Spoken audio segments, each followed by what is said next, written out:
আজকে মাছ রেখেছি, মায়া মাছ সমুদ্রের আর চিংড়ি। বিড়ালকে কটা দেব, এই কটা নিয়ে যাচ্ছি। এরা রেডি খাওয়ার জন্য, এসে ঘুরঘুর করছে সকাল থেকে। এদিক ঘুরে খাওয়া।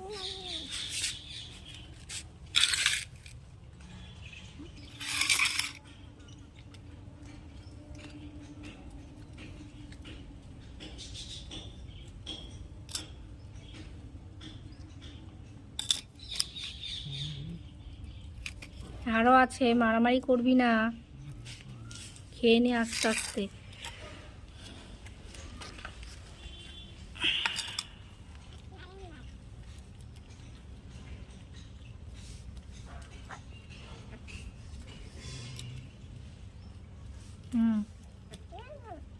বাবা আওয়াজ করে খাচ্ছে গান গেয়ে।